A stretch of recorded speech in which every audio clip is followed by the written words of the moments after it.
A gente começa falando justamente do dólar, que finalmente teve um respiro nesta quarta-feira, no dia em que o presidente Lula não discursou contra o Banco Central, nem contra o presidente do BC e a atual política monetária. A moeda norte-americana, então, encontrou espaço para cair em relação ao real e voltar a ser cotada abaixo dos R$ 5,60.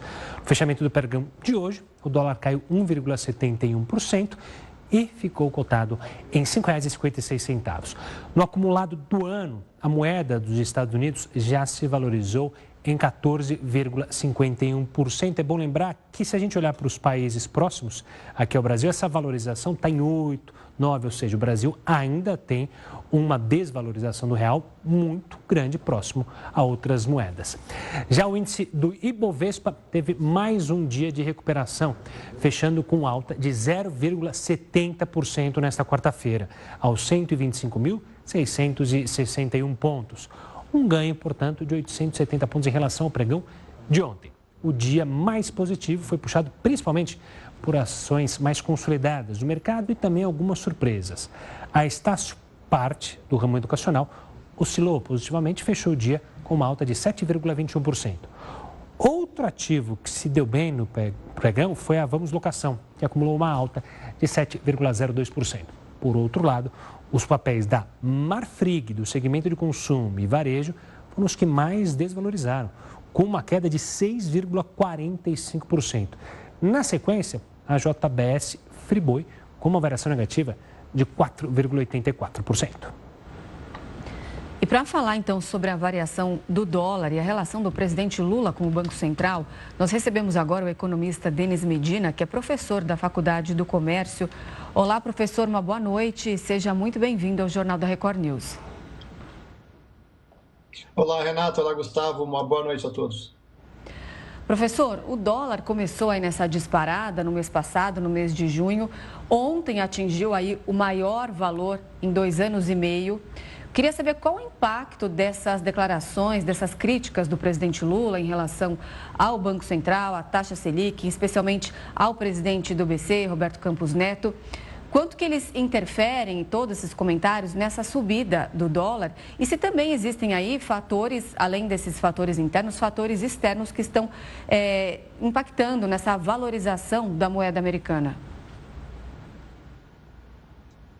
Um dos principais fatores justamente são as falas do presidente, né? Porque o mercado financeiro trabalha com expectativa e previsibilidade. Então, se existe uma expectativa, uma possibilidade de intervenção no Banco Central, de uma intervenção negativa na economia, o mercado financeiro acaba reagindo negativamente a isso. Então, acaba os investidores optando por outras economias para investir seu capital em detrimento ao Brasil. Então, existe uma fuga de capital e, com isso, eleva o dólar, né? Existem outros fatores externos também que ajudam, né?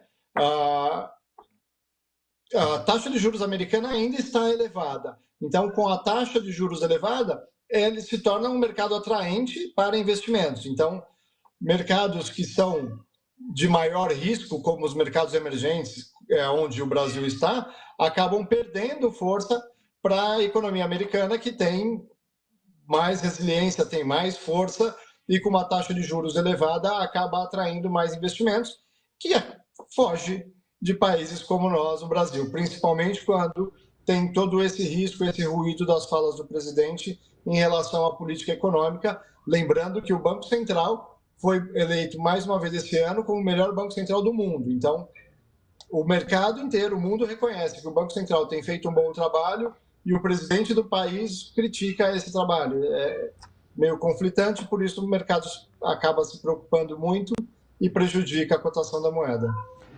Professor, o presidente Lula discursou, citou até governos anteriores, se comprometeu com a meta fiscal, disse que meta fiscal não se fala, mas sim se olha para o histórico dele, citou os últimos 2 governos. Eu queria perguntar, o sinal de hoje do mercado quer dizer que o mercado, digamos, essa entidade do mercado, os grandes investidores, obviamente, ficaram satisfeitos com essa baixa no tom do presidente? Mas eu queria saber o que esse mercado, essa entidade, espera, porque obviamente não dá para ficar só em palavras, vou baixar o tom das críticas.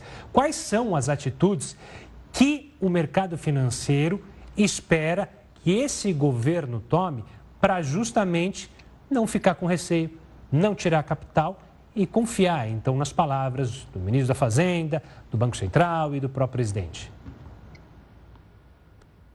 Precisa ter uma continuidade, né? Hoje ele falou positivamente, falou que vai cumprir, pretende cumprir o arcabouço fiscal. Então, isso precisa se concretizar. Vem de várias críticas, uma palavra boa dá um alívio, mas o que vai refrescar mesmo isso é a continuidade disso, é dar mais sinalizações de que vai cumprir o arcabouço fiscal. E o que é cumprir o arcabouço fiscal hoje é diminuir os gastos. O governo se comprometeu com gastos demais, contando com o aumento de arrecadação. E para esclarecer, né, o que é essa entidade, o mercado, que joga contra o governo? Na verdade, o mercado somos todos nós, né? Então, quando você está confiante de que as coisas vão bem, você vai financiar uma casa, vai comprar um carro, vai ao mercado fazer negócios. Se você está receoso, fala, vixe, será que vai acontecer alguma coisa pior? Será que o governo não vai conseguir fechar as contas e vai manter a taxa de juros elevada por conta disso? É melhor aguardar um pouquinho para fazer grandes negociações, compromissos de longo prazo. Então, esse mercado, né, na verdade, estamos todos nós. Não são só os grandes investidores são movidos pelos pequenos, né? Se existe consumo, se existe demanda, vamos investir aqui.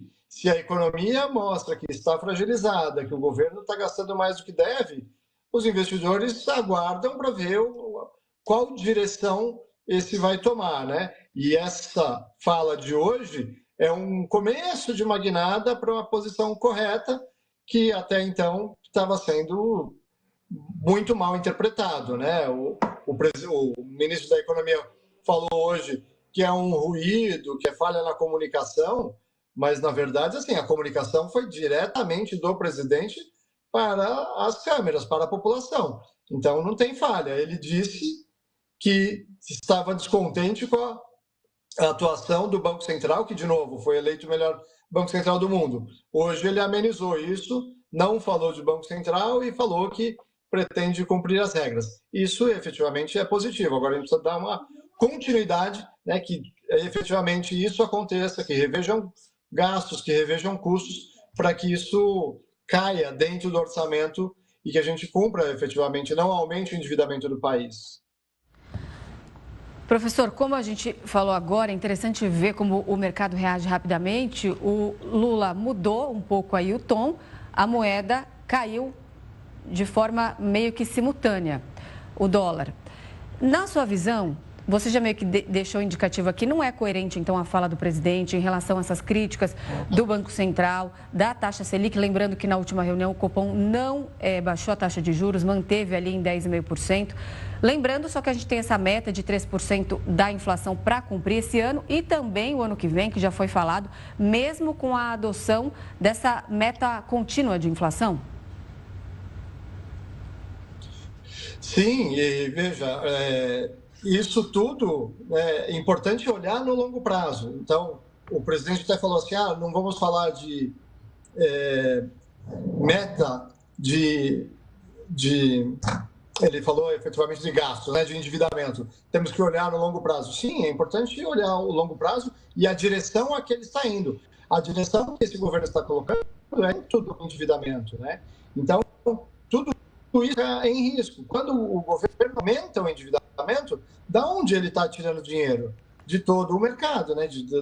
Das economias de todo mundo. Ele está tomando o dinheiro. Se ele não tomar dinheiro do mercado na forma de empréstimo, ele emite moeda. E isso é pior ainda, porque a economia toda funciona na oferta e demanda, né? Então, se eu tenho uma produção muito grande de bananas, o preço da banana cai para que eu consiga vender todo o mercado. Se eu aumento muito a quantidade de dinheiro no mercado, esse dinheiro perde o valor. Vou precisar de mais dinheiro para comprar as coisas no mercado.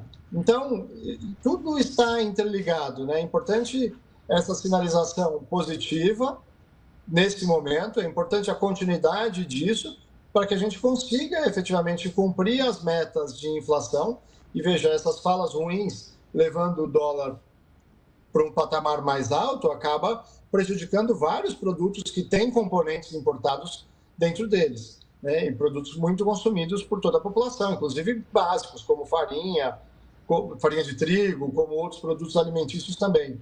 Então, é importante essa boa sinalização e esse cumprimento das regras, né, do que se foi proposto, de gastar dentro do orçamento, não estourar o gasto fazendo aumentar o endividamento do país, com que isso acaba prejudicando a economia. Então, se ele vai na direção correta, todo o sistema funciona melhor, as pessoas têm mais segurança para consumir, para investir, para se endividar no longo prazo com produtos e serviços que são importantes para elas. Então, tudo isso se encaixa. É importante a sinalização positiva do governo de que vai cumprir o que deve ser feito. Tá certo, professor. Obrigado pela participação aqui conosco e pela análise. Um forte abraço e até a próxima. Obrigado, Gustavo, Renata. Até a próxima.